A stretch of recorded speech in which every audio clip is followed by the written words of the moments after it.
हरिहंत सिद्ध सूरी उपाध्याय साधु सर्व अर्थ के प्रकाशी मांगलिक उपकारी है। तिनको स्वरूप जान रागते भई जो भक्ति काय को नमाए स्तुति को जारी है।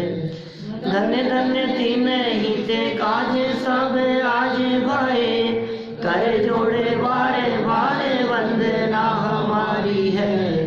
मंगल कल्याण सुख ऐसो हम चाहते हैं। ओ मेरी ऐसी दशा जैसी तुम धारी है। ओ मेरी ऐसी दशा जैसी तुम धारी है। ओ मेरी ऐसी दशा जैसी तुम धारी है।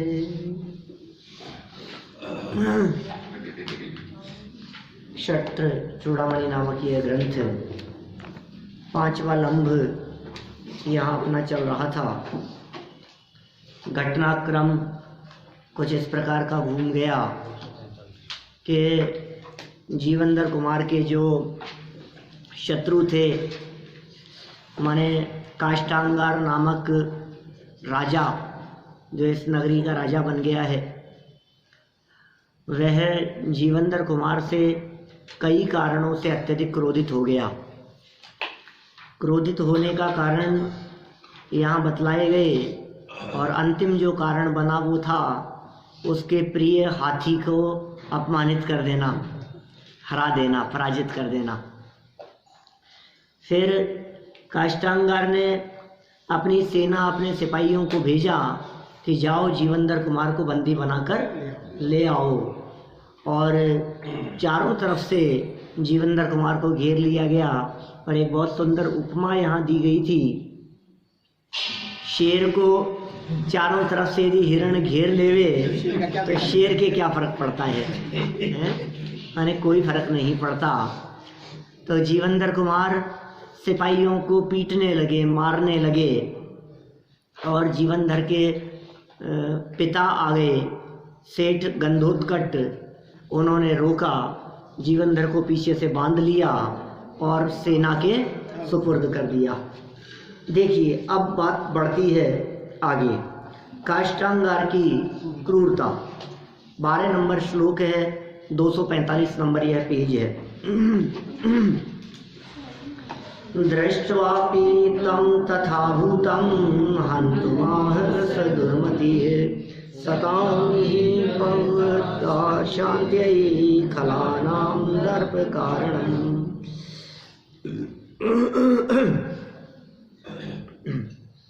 उस दुष्ट बुद्धि काष्टांगार ने बंधे हुए उन जीवंदर कुमार को देखकर मारने के लिए सेना को आज्ञा दी। ओ ये तो कैसा दुष्ट है ये, और कैसा क्रूर व्यक्ति है। जीवंदर कुमार आगे बंदी बना करके ले आए गए और इसने इतना भी विचार नहीं किया। राजा तो न्याय करता है ना, कोई न्याय नहीं, एक ही न्याय है।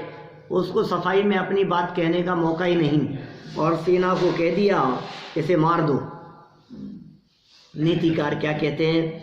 निश्चय से सज्जन पुरुषों के सन्मुख नम्रता शांत करने वाली होती है, किंतु दुर्जन पुरुषों के आगे नम्रता अहंकार को बढ़ाने वाली होती है। देखो ये बहुत सुंदर, ये क्या नीति कह दी है इन्होंने। यदि सामने वाला सज्जन व्यक्ति है तो आपकी नम्रता वो उसके परिणामों को शांत कर देगी। सज्जन व्यक्ति के सामने कोई भी व्यक्ति सरल हृदय है, सज्जन है, तो आपकी विनम्रता उसकी कषायों को शांत कर देगी। लेकिन यदि वो दुर्जन है, यदि वो दुष्ट व्यक्ति है, तो आपकी नम्रता होने से, आपके विनम्र होने से, आपकी सरलता को देखकर वो और अधिक अहंकारी हो जाएगा। उसका अहंकार बढ़ जाएगा। वो ये समझेगा कि देखो मैं, मेरे से डर रहा है, माने वो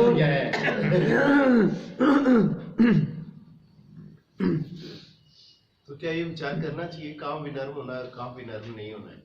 अब ये तो आगे बताएंगे, अभी तो कौन सज्जन व्यक्ति है और कौन दुर्जन व्यक्ति है उसकी बात कही है।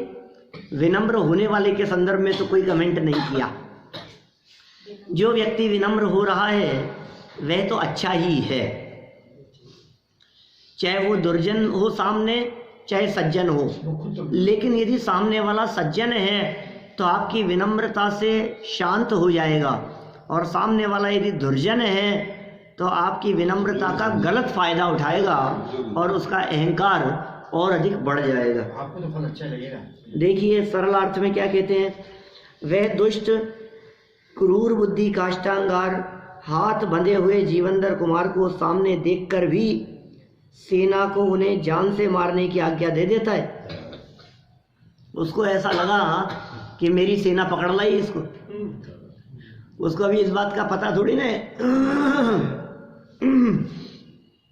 देखिए, क्योंकि सज्जन पुरुषों के सामने दिखाई गई विनम्रता तो उनकी क्रोधाग्नि शांत करने वाली होती है, किंतु दुर्जन पुरुषों के सामने दिखाई गई विनम्रता उनके अहंकार को बढ़ाने वाली होती है। विशेषार्थ, सेठ गंधोत्कट ने राजा के अनुसार जीवंदर कुमार को हाथ बांधकर राजा के पास भेज दिया था। जीवंदर कुमार ने अपनी विनम्रता और सज्जनता दिखाई थी। देखो दो बातें हो गई, सेठ था उसने तो राजाज्ञा का पालन किया, सिपाही आए पकड़ने के लिए भाई जाना चाहिए, और यहाँ जीवंदर कुमार ने विनम्रता और सज्जनता दिखाई, पिता की आज्ञा का उल्लंघन नहीं किया। किंतु जीवंदर कुमार को मुष्कबद्ध देखकर, मुष्क मतलब मुक्का, हाथ बंधे हुए, यहाँ से मुट्ठियाँ जिसकी बंधी हुई देखकर भी कृतघ्न काष्टांगार को अहंकार उत्पन्न हुआ और उसने सेना से जीवंदर कुमार को जान से मारने को कहा। दुष्टों के सामने दिखाई गई विनम्रता दुख का ही कारण होती है। इस कहावत ने काष्टांगार की दुष्टता को प्रमाणित कर दिया। जीवंदर कुमार द्वारा गुरु की आज्ञा का पालन। अभी गुरु ने क्या आज्ञा दी थी? 1 साल तक के लिए 1 साल तक के लिए आप झगड़ा मत करना, कुछ मत करना, ये गुरु की आज्ञा थी, उसका पालन करने की बात यहाँ कह रहे हैं। काष्टांगारं कुमारोऽयं गुरुवाक्येन नावधीत् नैहि प्राणवियोगेऽपि प्राज्ञैर्लङ्घ्यं गुरुर्वचः। जीवंदर कुमार ने अपने गुरु के वचन से काष्टांगार को नहीं मारा। निश्चय से बुद्धिमान पुरुष प्राणों का विनाश उपस्थित होने पर भी गुरु के वचनों का उल्लंघन नहीं करते। भले ही मौत आ जाए लेकिन जो गुरु वचन एक बार सामने आ गए हैं, गुरु के वचनों का जो पालन करने का संकल्प लिया है उसका उल्लंघन सज्जन पुरुष नहीं करते, आज्ञा का उल्लंघन नहीं करते। जीवंदर कुमार ने गुरु आज्ञा के कारण ही दुष्ट काष्टांगार को नहीं मारा, क्योंकि बुद्धिमान पुरुष मरण जैसी परिस्थिति उपस्थित होने पर भी गुरु के वचनों का उल्लंघन नहीं करते। क्या गजब, माने गुरुओं की कितनी महिमा, पीछे भी बहुत महिमा गाई गई थी। अपने गुरु की कितनी महिमा है, वीतरागी गुरुओं की महिमा तो है ही, दिगंबर गुरुओं और मुनिराजों की महिमा तो है ही। हमारे दिगंबर मुनिराज, उनकी कितनी महिमा गाई जाए वो सब कम है जितनी आप महिमा गाओ उन दिगंबर मुनिराजों की। और साथ साथ में अपने जो विद्या गुरु हैं, जो शिक्षा गुरु हैं, जो हमारे को सिखाने वाले हैं, जिनसे हमें ज्ञान प्राप्त हुआ है, उन गुरुओं का भी उपकार नहीं भूलना चाहिए। ये बात पीछे कही थी और यहाँ कह रहे हैं उनके वचनों का भी उल्लंघन नहीं होना चाहिए।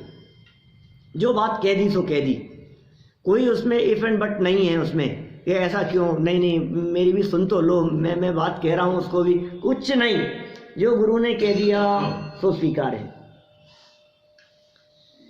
गुरुवर आर्यनंदी ने जीवंदर कुमार से कहा था कि 1 वर्ष तक काष्टांगार को मत मारना, यही मेरी गुरु दक्षिणा है। दूसरे लंब में हुई थी ये चर्चा 36 नंबर श्लोक में। अतः जीवनधर कुमार के सामने इस समय अपने मरण का प्रसंग उपस्थित था और उसमें इतनी शक्ति भी थी कि वे अकेले ही काष्टांगार को मार सकते थे। फिर भी जीवनधर कुमार ने उसे नहीं मारा और गुरु आज्ञा का पालन किया। अब यक्षेंद्र, ये यक्षेंद्र कौन है? बीच में एक कहानी जुड़ गई थी, ध्यान है ना? आपको ध्यान है ना? कुत्ते को नमोकार। हाँ, आप शुरू कर दिया? मेरा पढ़ा हुआ है शास्त्र। अच्छा, तो कुत्ते को नमोकार मंत्र सुनाया था। हाँ। मरते हुए को कि हवन करने वाले किन्हीं ब्राह्मणों के द्वारा हवन सामग्री को झूठा कर लिए जाने पर कुत्ते की इतनी पिटाई की, उन ब्राह्मणों ने इतनी पिटाई की उस कुत्ते की कि वो अधमरा हो गया, मरणासन्न हो गया। जीवनधर कुमार उधर से गुजर रहे थे और जीवनधर कुमार ने उसको नमोकार मंत्र सुनाया कुत्ते को। वो मर करके यक्षेंद्र हो गया, व्यंतर हो गया, देव हो गया।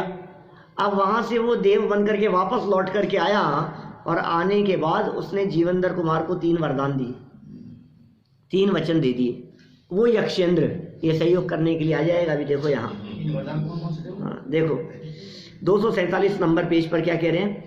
यक्षेण तत्क्षणे स्वामी स्मृते नादायी कृत्यवित् सचेतन कथम नो स्याद कुर्वन् प्रत्युपक्रियाम्। उसी समय स्मरण किया हुआ यक्षेंद्र, कहा था स्मरण करते जैसे ही तुम मुझे याद करोगे मैं हाजिर हो जाऊंगा। कार्य को जानने वाले जीवनधर कुमार को उठा ले गया। क्या? उसी समय स्मरण किया हुआ यक्षेंद्र कार्य को जानने वाले जीवनधर कुमार को उठा ले गया। निश्चय से उपकारी का प्रत्युपकार नहीं करने वाला सचेतन पुरुष कैसे कहला सकता है? सचेतन आत्मा तो अपने उपकारी का प्रत्युपकार करते ही हैं। मैंने उपकार किया था इन्होंने उस कुत्ते के ऊपर, मैंने उस जीव पर उपकार किया था, तो यक्षेंद्र प्रत्युपकार करने के लिए लौट आया। देखिए उसी समय जीवनधर कुमार के स्मरण मात्र से यक्षेंद्र सुदर्शन उपस्थित हुआ। ये दिख रहा है बीच में जीवनधर बैठे हुए हैं सिंहासन पर और ये यक्षेंद्र आ गया इधर। जीवनधर तो बंदा होना चाहिए। अरे ये तो बैठा दिया उसको वहां सिंहासन पर ले जाकर के यक्षेंद्र ने, और वह अपने उपकारी जीवनधर कुमार को वहां से उठा ले गया, क्योंकि सज्जन तो अपने पर किए गए उपकार का प्रत्युपकार करते ही हैं। एक बार जीवनधर ने मरणासन, विशेषार्थ में खोल रहे हैं उसी बात को, एक बार जीवनधर कुमार ने मरणासन कुत्ते को नमोकार मंत्र सुनाया था। उस मंत्र के निमित्त से वह कुत्ता सुदर्शन यक्ष हुआ। उस समय कृतज्ञ यक्षेंद्र ने जीवनधर कुमार के समक्ष उपस्थित होकर अपनी कृतज्ञता व्यक्त करते हुए कहा था कि संकट के समय आप मुझे स्मरण करना, आपके स्मरण करते ही मैं आपकी सेवा में उपस्थित हो जाऊंगा। उस वचन के अनुसार यक्षेंद्र ने आकर संकट के समय जीवनधर कुमार की सहायता की। देखो इन लोगों का भी कैसा होता है देवगति के जीवों का, कि कोई ध्यान नहीं है, कुछ विकल्प नहीं है, और इतना मात्र कह दिया कि तुम याद करोगे ना और उनको पता लग जाएगा। इसका मतलब आपके मन में क्या चल रहा है, इस बात से उनके अवधि ज्ञान का कैसा कनेक्शन है। देवों के, वो देवगति का जीव है, व्यंतर है, हीन जाति का देव है, माने अवधि ज्ञान का प्रयोग करके पता लगता है सो तो है ही, लेकिन अवधि ज्ञान का प्रयोग न करना पड़े, वो अवधि ज्ञान का प्रयोग कंडीशन अप्लाई ऐसा भी कर दिए कि जैसे ही वो याद करेगा वैसे ही मेरे को पता लग जाए, क्या ऐसा भी कर दिया। ये सब शक्तियाँ होती हैं अनेक प्रकार की, बहुत रिद्धि संपन्न हुआ करते हैं ये सब देवगति के जीव। देवगति के जितने देव हैं, 4 प्रकार के देव, सब में बहुत बहुत शक्तियाँ होती है। अब देखिए जैसे ही हमने ये कहा देवगति के जीवों में बहुत शक्तियाँ होती है, यक्ष में ये जितने कहे ना, और यक्ष यक्षिणियाँ ये जितने कहे देवी देवता, इनमें बहुत शक्तियाँ होती है। मेरे द्वारा इतना सा वचन कहने मात्र से कई लोगों के मन में ये बात आ सकती है, अरे साहब बहुत शक्तिशाली है, इनमें बहुत शक्ति है। अरे भाई सुनो तो सही, वो शक्तिशाली अवस्था किस दम पर प्राप्त हुई थी ये तो विचारो। क्या आपको वो शक्तिशाली जो दिख रहे हैं, तुम हाथ जोड़ रहे हो उसके आगे, अरे तुम्हारी इतनी ताकत है कि किसी मरते हुए जीव को नमोकार मंत्र सुनाओ तो तुम्हारे वचन मात्र से वो सामने वाला प्राणी मर करके वो ऐसे यक्ष आदि की पदों की प्राप्ति कर ले। महान कौन है? वो बन गया, वो तो उसकी तो शक्तियां रिद्धियां है ही, लेकिन वो बन क्यों गया कि हमारे वचन सुनकर, और ऐसे वचन जिनके हृदय में उतरे हों उनकी क्या महिमा है। वो यक्ष, स्वर्ग के देव, इंद्रादिक, ये ऐसे संयमी और ज्ञानी पुरुषों के चरणों में आकर के पड़ते हैं। बोलो, आपको उस यक्ष की महिमा आ रही है, आपको देवगति के जीवों की महिमा आ रही है, लेकिन मैं आपसे ही पूछना चाहता हूँ, वो देवगति का जीव जीवंदर कुमार के स्मरण मात्र से दौड़ा नहीं चला आया? कौन पावरफुल है? आपको यक्ष की में हो जाओ, क्या गजब रिद्धियां हैं, उनको ऐसे पता लग, अरे उनको पता तो लग गया, आया किसके लिए ये बताओ? किसकी सेवा में उपस्थित हुआ? और जिसकी सेवा में उपस्थित हुआ वो व्यक्ति कैसा है, वो कौन है? वो मनुष्य गति का जीव है। मेरा कहने का मतलब ये है कि हमारे यहाँ जैन परंपरा में देवों से ज़्यादा महिमा मनुष्यों की कही गई है। हमें ये मनुष्य जीवन प्राप्त हुआ है, लेकिन हमें अपने इस मनुष्य जन्म की दुर्लभता का भान नहीं है, हमें इस मनुष्य जन्म का बहुमान नहीं है। हमें जो प्राप्त हो गया है ये कितना दुर्लभ है। हम देवों को महान समझते हैं और देव लोग हम जैसी अवस्था प्राप्त करने के लिए तरसते हैं। देव लोग तरसते हैं कि मैं मनुष्य बन जाऊं, और मनुष्य बन, न केवल मनुष्य, जैन सा हो जाऊं। क्या जैन बनना चाहते हैं, वो जैन कुल में पैदा होना चाहते हैं, वो संयम अंगीकार करना चाहते हैं, क्योंकि वहाँ देवगति में अत्यंत दुख है, अत्यंत तकलीफ और कष्ट है, वो पीड़ा सही नहीं जाती। देवगति के जीवों को मानसिक दुख है, और यह बात तो आप लोगों के सामने अनेक बार सिद्ध की जा चुकी है कि शारीरिक दुखों की तुलना में मानसिक दुख ज़्यादा पीड़ादायक होते हैं। शारीरिक दुखों को यह जीव बर्दाश्त कर लेता है, लेकिन मानसिक पीड़ा इस जीव से बर्दाश्त नहीं होती। घुटने दर्द हो जाए, एक्सीडेंट हो जाए, हड्डी टूट जाए, 2-2, 4-4 महीने तक डॉक्टर ऐसे पैर को ऐसे टांग देवे, ऊपर से रस्सी बांध करके बीच में कील लगा करके लटका देवे, तो भी ये जीव कभी ऐसा नहीं सोचता कि मैं आत्महत्या करके मर जाऊं। उस पीड़ा को सहता रहता है छावड़ा जी सब, उस पीड़ा कष्ट को सहता रहता है और सोचता है ठीक है, जो काटना है क्या करें, भले ही रोएगा, तकलीफ पा रहा है, पीड़ित हो रहा है। और सुनो, कदाचित ऐसा भी कह देवे, हे भगवान मर क्यों नहीं जाऊं, ये वचन भी निकले। आप कल्पना करो, ये कह रहा है कि हे भगवान मर क्यों नहीं जाऊं, और उसी समय सामने कोई व्यक्ति या समझ लो ऐसा यमराज जैसा आकर के खड़ा हो जाए, तो चलो चलना है अभी नहीं। तू तो ये कह रहा था कि मैं मर जाऊं तो अच्छा है। किसी व्यक्ति के सामने प्रैक्टिकल करके देखना जरा, जिसके मुंह से ऐसा निकले कि मैं मर जाऊं तो अच्छा है, उसके सामने एक अच्छा धारदार चक्कू लेकर के आना सामने, कि क्या कर रहे हो, कि मार रहा हूं, अरे नहीं मुझे मरना नहीं है।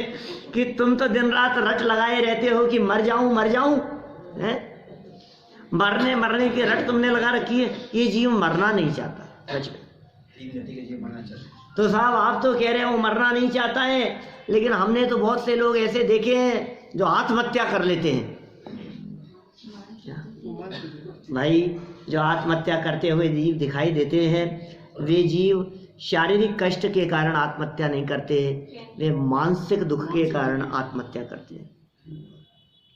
पीड़ा सही नहीं जाती, कषायों की पीड़ा सही नहीं जाती। बेइज्जती बर्दाश्त नहीं होती, वो जो इंसल्ट करती है ना वो बर्दाश्त नहीं होती, लोग क्या कहेंगे यह बात बर्दाश्त नहीं होती। हाँ, कशाइयों की पीड़ा सही नहीं जाती, इसलिए आत्महत्या करके भी सुखी होना चाहता है। ये पंडित जी साहब के वचन है, मर के भी सुखी होना चाहता है। मर जाऊंगा तो सुखी, लेकिन भाई तू मरने से सुखी हो ही नहीं सकता ना। सुखी होने का उपाय आत्महत्या नहीं, आत्म आराधना है। ये जीव आत्महत्या करके सुखी होना चाहता है, लेकिन आत्महत्या करके दुनिया में कोई सुखी नहीं हो सकता। आत्म आराधना से जीव सुखी होते हैं। देवगति के जीव भी मानसिक दुखी हैं।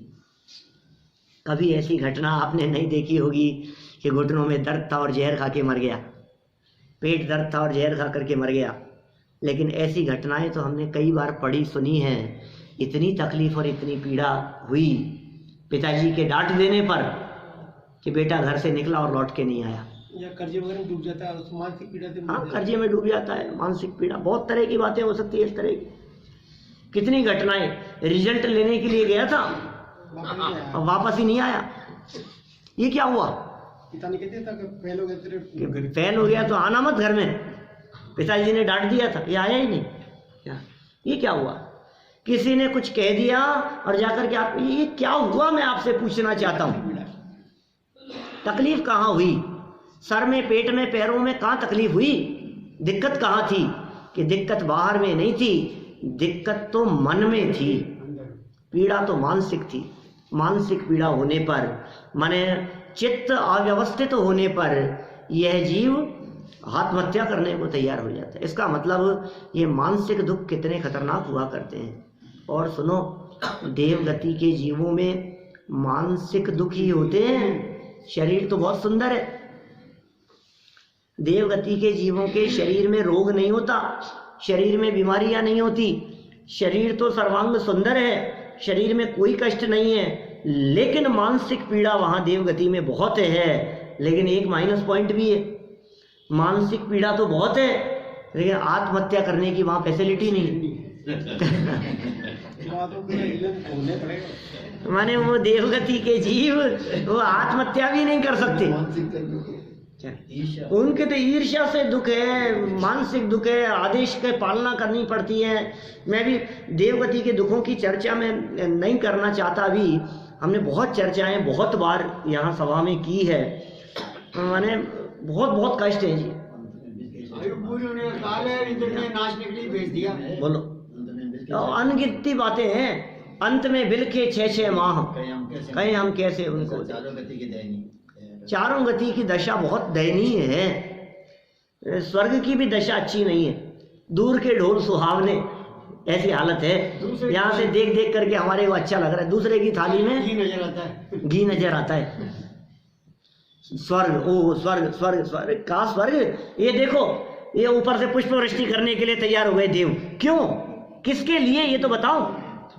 संयम।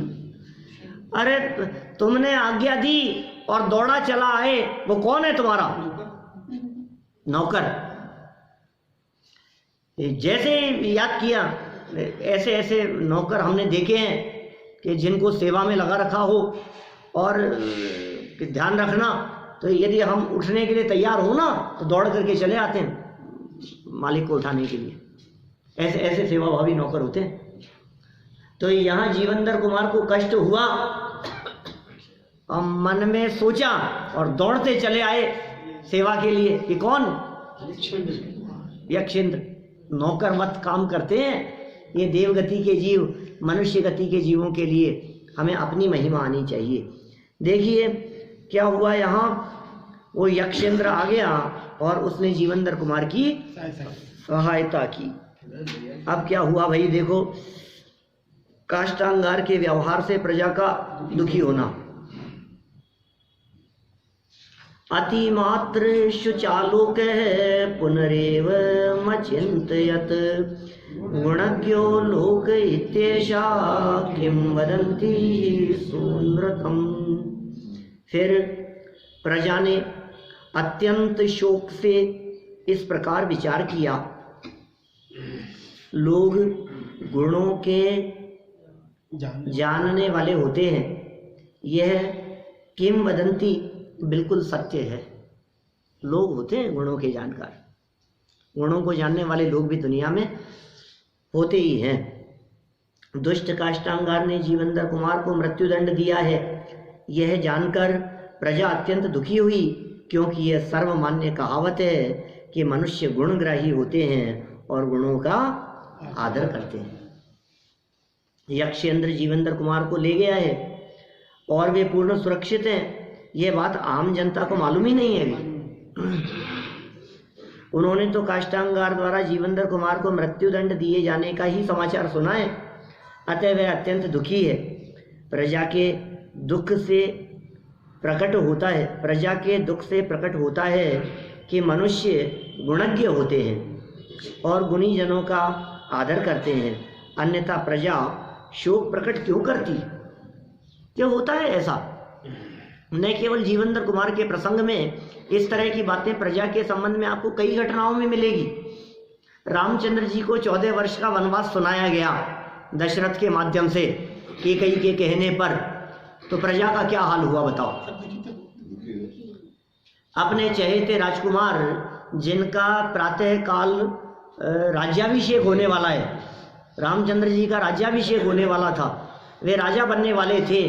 जब सारे नगरवासियों में ये खबर फैली कि वे राजा नहीं, ये नगर के राजा नहीं, वे तो वनवास की ओर प्रस्थान कर रहे हैं, तो क्या हाल हुआ सारी प्रजा का।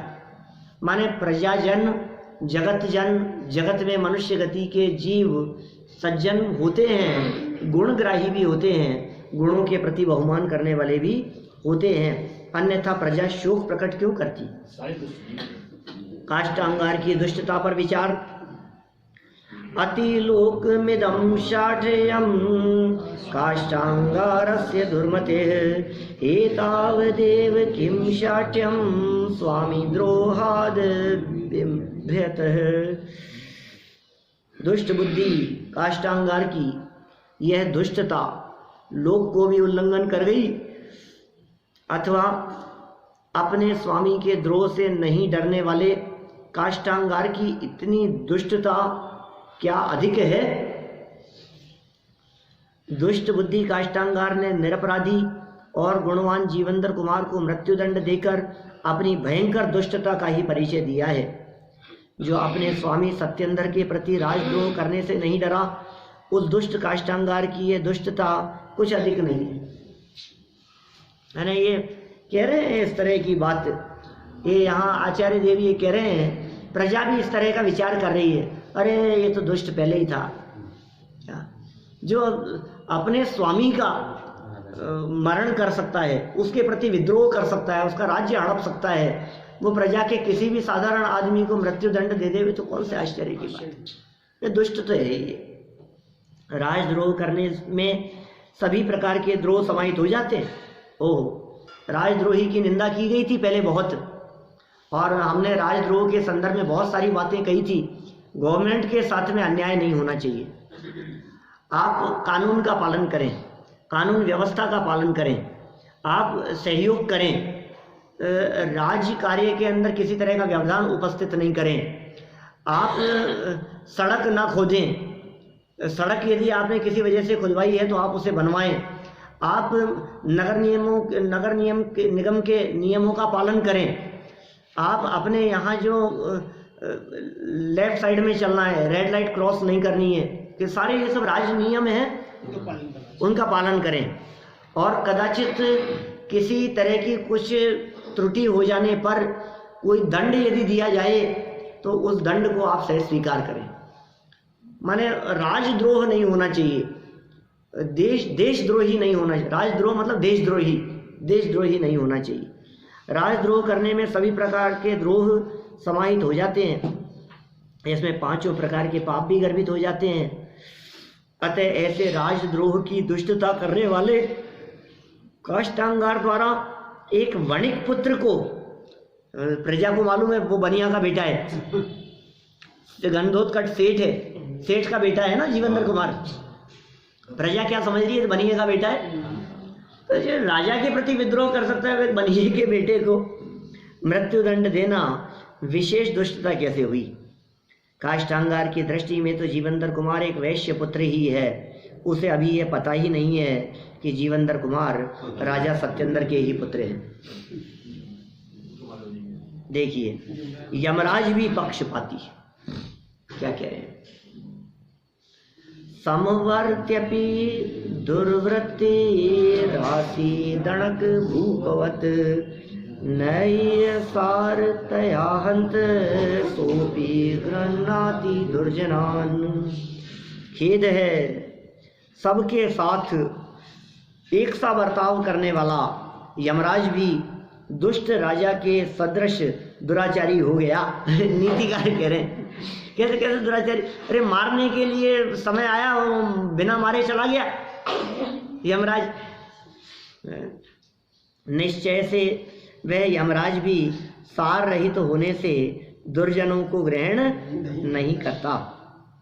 प्रजा विचार करती है कि यह महान खेद की बात है कि यमराज जो सबके साथ समान व्यवहार करता है वह भी दुष्ट राजा की तरह पक्षपाती हो गया है, क्योंकि वह भी काष्ठांगार जैसे दुर्जनों को निस्सार समझकर यमलोक में नहीं ले जाता। ये बड़ा कैसा प्रयोग किया यार, ये किसी काम का नहीं है, इसको यमलोक में ले जाके क्या करूंगा।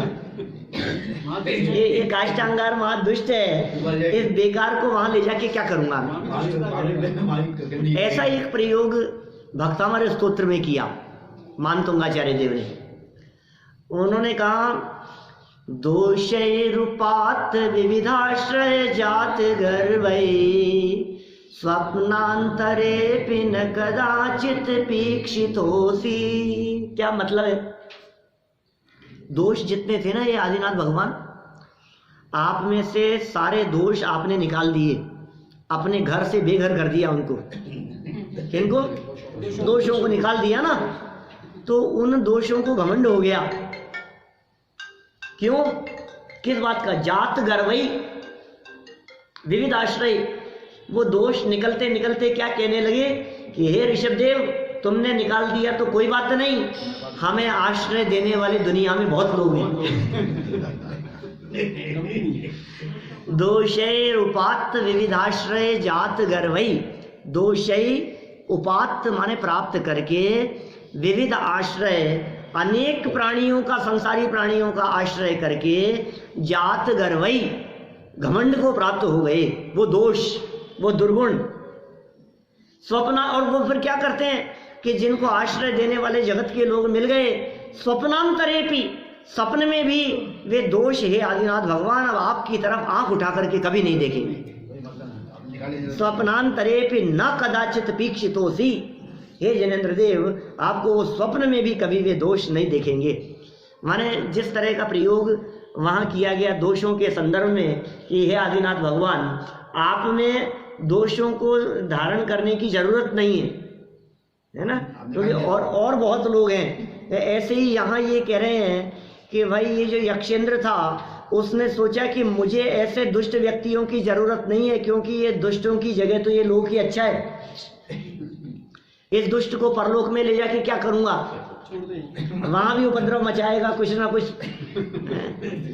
देखिए प्रजा विचार करती है, यह महान खेद की बात है कि यमराज को सबके साथ समान व्यवहार करता है, वह भी दुष्ट राजा की तरह पक्षपाती हो गया है, क्योंकि वह भी काष्ठांगार जैसे दुर्जनों को निस्तार समझकर यमलोक में नहीं ले जाता। देखिए ये जो बातें कही है, ऐसी बातें कुछ जगत में होती नहीं है। माने वस्तु स्थिति यह है कि दुनिया में कोई यमराज नाम का प्राणी नहीं है। ऐसे कोई यमराज जैन परंपरा में स्वीकार नहीं किए गए हैं जो किसी को अंत समय में लेने के लिए आ जाए। इसलिए इन पंक्तियों में सिर्फ अलंकारिक भाषा का ही प्रयोग समझना चाहिए। जैसा अब यमराज आएगा आकर के ले जाएगा, ऐसा कुछ नहीं होता है। कोई यमराज नहीं होता, कोई आकर के ले जाता नहीं है। हाँ, जिसका जीवन पूरा हो जाता है, आयु पूरी होने का काल आता है, योग आता है, वह व्यक्ति अपना जीवन पूरा हो जाने पर परभव में, परलोक में स्वयमेव चला जाता है अपनी क्रियावर्ती शक्ति से। विग्रह वतौ कर्म योग है इस सूत्र के आधार पर। देखिए विशेषार्थ में कहते हैं, प्रजा को काष्ठांगार जैसे दुष्ट राजा का जीवित रहना अच्छा नहीं लग रहा है, प्रजा को ये बात पसंद नहीं है, लेकिन करे क्या? वह विचार करती है सबके साथ निष्पक्ष व्यवहार करने वाला यमराज भी पक्षपाती हो गया है क्या? ये ले जाता क्यों नहीं है इसको? तभी तो वह दुर्जन एवं महादुष्ट काष्ठांगार को यमलोक नहीं ले जा रहा है। माने प्रजा इस तरह की बातें कर रही है, पता नहीं यमराज इसको ले जाना भूल गया है क्या? कब छूटेगा इससे? इससे कब पीछे छूटेगा, ऐसा प्रजा विचार कर रही है। इसका तात्पर्य यह है कि जन समुदाय काष्ठांगार को बिल्कुल ही नहीं चाहता है। वह तो काष्ठांगार की मृत्यु की कामना करता है और जीवंदर कुमार को अपना 11वां प्राण समझता है। इससे जन समुदाय की गुण ग्रहणता की भावना स्पष्ट होती है। 11वां प्राण रक्षा करने वाले, बचाने वाले। यमराज की मान्यता वैदिक धर्म में की गई है, जैन धर्म में नहीं। यहाँ तो मात्र यमराज को दृष्टांत रूप में ही लिया गया है। ये साफ लिख दी ना इन्होंने बात। भाई जरूरी है, आप इसको कहीं ऐसा भ्रम नहीं हो जाए आपको इस तरह का कोई। हाँ, यमराज माने मृत्यु। सज्जन और दुर्जन का स्वभाव बतला रहे हैं अब आगे। सज्जन और दुर्जन का स्वभाव, दोनों का स्वभाव बता रहे हैं। हम सज्जन हैं या दुर्जन, ये क्या पता, आगे बताएंगे। कसौटी पे कस के देखेंगे अपन हम कहाँ हैं। वारी हंस इव क्षीरम सारम नाति सज्जन यथा श्रुतम यथा रुच्यम शोच्यानाम ही कृतिर्मता।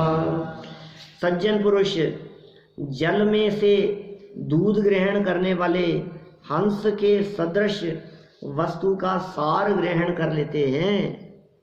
निश्चय से सोचनीय दुष्ट पुरुषों के कार्य या तो मनमाने या दूसरे से सुनकर किए हुए हुआ करते हैं। लो, कौन सज्जन और कौन दुर्जन? मनमाने काम करे वो दुर्जन, दूसरों से सुनकर के कोई मनमाने मनचाहा काम करने लगे वो दुर्जन है। और सज्जन कौन है? कि जो सारभूत काम देखता है, जो प्रयोजन देखता है, जो फल देखता है, जो फल का विचार करता है, हिताहित की परीक्षा करता है, इस बात का निर्णय करता है किस में भलाई है और किस में नहीं है, किस में जगत का हित है। सावध्य लेशो बहुपुण्य राशो, वो इस बात का विचार करता है। दोष कम हो और गुण अधिक हो, उस कार्य की तरफ वो व्यक्ति आकर्षित होता है। ये सज्जनों के लक्षण हैं इस तरह के। यत् सारभूतम तदुपासनीयम, जो सारभूत है उसकी उपासना करे। हंसो यथा क्षीर में बंबुध्यात्, ये वही बात यहाँ कही है। वो नीतिकारों का श्लोक है, ये भी नीति कही है, ये वादीप सिंह सूर्य आचार्य देव ने लिखी है, और वो किसी और के द्वारा शायद भर्तरी आदि का किसी का श्लोक है, जहाँ कहा है अनंत शास्त्रम बहुलश्च विद्या अल्पश्च कालो बहुविघ्नता च यत्सारभूत तदुपासनीयम हंसो यथा क्षीरमिवंबुध्यात्। सज्जन पुरुष प्रयोजनभूत क्या है? इतनी कहानी हमने पढ़ी, इतनी कहानी पढ़ने से मतलब क्या निकला? आपने सारभूत बात क्या ग्रहण की? आपने यदि ये सारभूत बात ग्रहण की कि देखो राजा सत्येंद्र ने भला करके क्या किया, प्रजा की भलाई करके, आखिर राज्य तो काष्ठांगार को ही मिला। आगे भले ही उसने कुछ भी किया हो, राजद्रोह किया हो, लेकिन राजा तो बन ही गया ना। इसका मतलब राजा बनने के लिए तुम्हारे को ऐसे ही चलना पड़ेगा। तो तुमने ये ग्रहण किया यहाँ इस कथा से, बुराई की जीत होती है, ये ग्रहण कर रहे हो आप। गुणग्राही सारभूत बात को ग्रहण करने वाले सज्जन पुरुष होते हैं। देखिए क्या कह रहे हैं यहाँ, सरल अर्थ, जैसे मिले हुए दूध और पानी में से गुणग्राही हंस दूध को ही ग्रहण करता है। हंस किसे ग्रहण करता है? हंस की ऐसी विशेषता होती है सब। हंस वर्तमान काल में तो हंस दिखते ही नहीं हैं, कहते हैं मानसरोवर में है, और इस पंचम काल में यहाँ दुर्लभ है हंस दिखना। यदि दूध पानी मिला हुआ हंस के सामने रखा जाए तो हंस की चोंच में, उसके मुख में कुछ एक ऐसी गजब की चीज है जिसकी वजह से उस मिले हुए में से भी दूध पी लेता है और पानी छोड़ देता है। दूध पानी मिले हुए में से भी आप यदि 1 लीटर दूध में यदि आपने पाव भर पानी मिला दिया, 1 लीटर दूध में पाव भर पानी मिला करके हंस के सामने रखा, तो हंस उसमें से दूध पी जाएगा और वो 1.5 पाव पानी छोड़ देगा। क्यों? पाव से 1.5 पाव कैसे छोड़ेगा? पाव ही तो मिलाया था कि तुमने मिलाया तो पाव ही था पानी, लेकिन दूध में ओरिजिनल में जो पानी था ना, क्या वो भी छोड़ दे।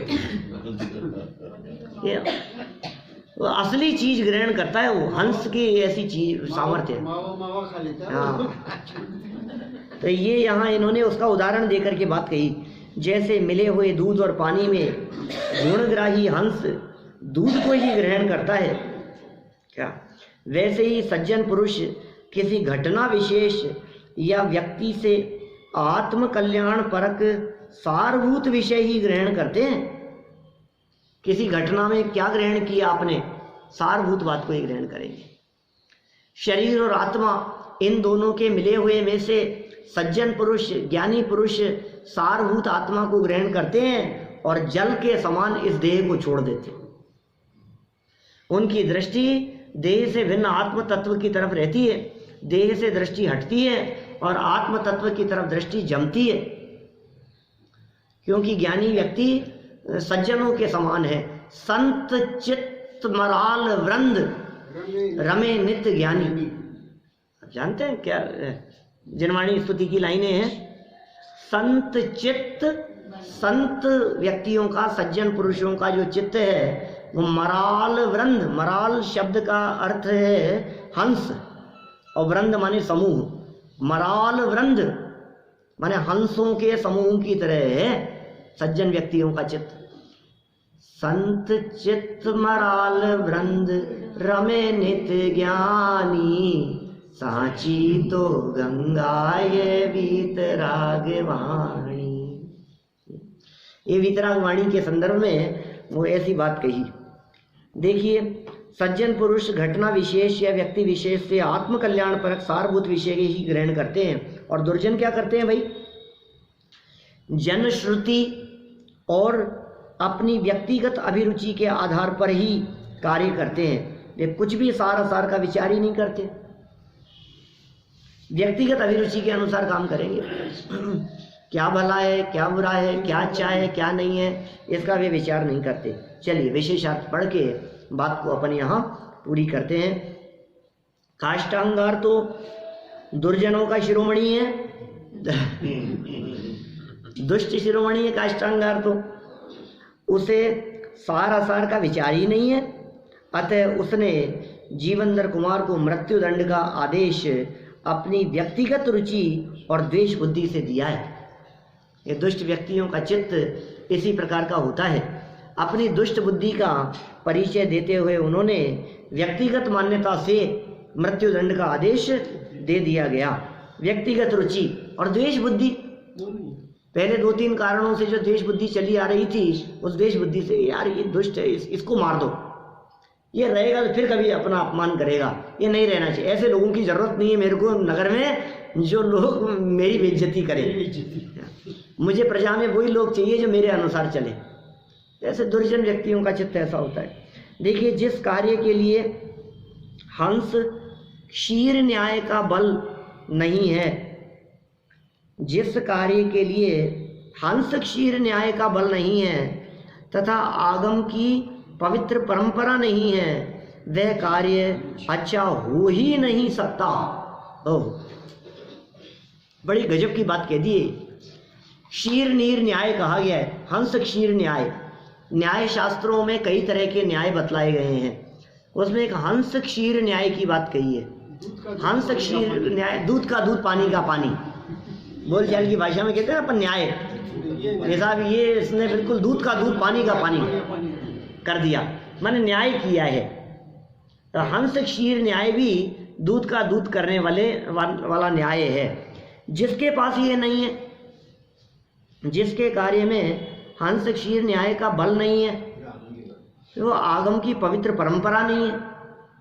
आगम अभ्यासी नहीं है, आगम अनुसार चलता नहीं है और न्याय के अनुसार नहीं चलता है, वो कार्य अच्छा हो ही नहीं सकता। माने जगत में वही कार्य अच्छा हो सकता है जिस कार्य में हिताहित का विवेक हो और जिस कार्य में आगम परंपरा का अवलंबन हो। तो आगमानुसार अपने विवेक का परिचय देते हुए हम सभी न्याय बल के अनुसार कौन सा कार्य हितकारी है, इस विवेक पूर्वक अपना जीवन यापन करें। इसी भावना से बात को यही विराम दें।